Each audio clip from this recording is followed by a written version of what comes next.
Hello అండి, welcome back to our channel. Instant గా breakfast చేసుకోవాలి, అలాగే చాలా టేస్టీగా ఉండాలంటే ఈ బ్రేక్ఫాస్ట్ ట్రై చేయండి. ఇంట్లో అందరికీ నచ్చుతుంది, పెద్దల నుంచి పిల్లల వరకు. చాలా తక్కువ టైంలో అయిపోతుంది, అలాగే అంతే టేస్టీగా ఉంటుందండి. అచ్చం రవ్వ దోశ తిన్న ఫీలింగ్ వస్తుంది. అంతేకాదు, ఇందులోకి పల్లి చట్నీ కాదు ఏ చట్నీ ఉన్నా తినేయొచ్చు ఇంట్లో. ముందుగా అయితే ఇక్కడ గిన్నెలో నేను ఒక గ్లాస్ బియ్యం పిండి తీసుకున్నానండి. అందులోకి ఇక్కడ నేను ఆనియన్, పచ్చిమిర్చి, కొద్దిగా కరివేపాకు, కొద్దిగా కొత్తిమీర ఇవన్నీ సన్నగా కట్ చేసి పెట్టుకున్నాను. కొత్తిమీర కరివేపాకు లేకున్నా పర్లేదండి. 1 స్పూన్ జీలకర్ర, అలాగే రుచికి సరిపడా సాల్ట్ వేసుకొని ముందుగా పిండిలో ఇవన్నీ కలిసేదాకా కలుపుకోవాలి. ఇవి మొత్తం ఒకసారి కలిసాక కొద్ది కొద్దిగా వాటర్ యాడ్ చేసుకుంటూ కన్సిస్టెన్సీ అనేది ఈ విధంగా చిక్కగా ఉండాలండి, మరి వాటరీగా ఉండొద్దు. ఇలా కలుపుకుంటే కొంచెం చిక్కగానే ఉండాలి, మరి ఎక్కువ నీళ్ళు అయిపోయాయంటే దోశ తొందరగా కాలదు.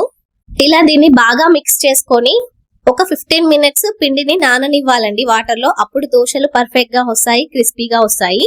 మూత పెట్టుకొని ఒక 15 మినిట్స్ పక్కకు పెట్టుకున్నాక దోశ పెనం వేడెక్కాక దీని మీద కొద్ది కొద్దిగా పిండిని ఇలా పల్చగా యాడ్ చేసుకోవాలి.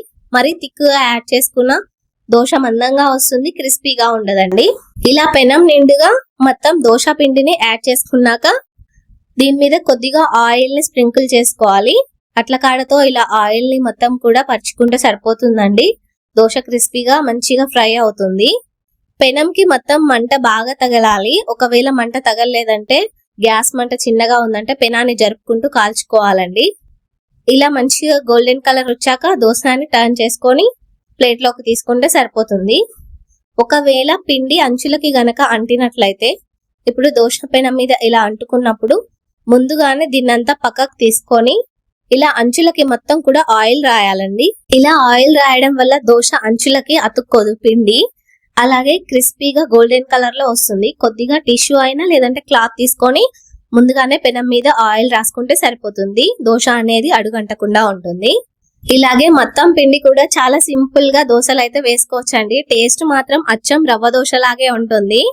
తక్కువ ఖర్చుతో మంచి టేస్టీ బ్రేక్ఫాస్ట్ అయితే అయిపోతుంది. ఇంటిల్లిపాది కూడా కడుపు నిండా తినేయొచ్చు. నేనైతే పప్పులు నానబెట్టడం మర్చిపోయినప్పుడు, లేదంటే అప్పటికప్పుడు తొందరగా అయిపోవాలి బ్రేక్ఫాస్ట్, అందరికీ నచ్చాలి అంటే మాత్రం ఈ దోశలు ట్రై చేస్తాను. క్రిస్పీగా వస్తాయి, టేస్టీగా ఉంటాయి, తక్కువ ఖర్చుతో అయిపోతుంది. చట్నీ కూడా మళ్ళీ చేయాల్సిన పని ఉండదు. వీడియో నచ్చితే లైక్ చేయండి.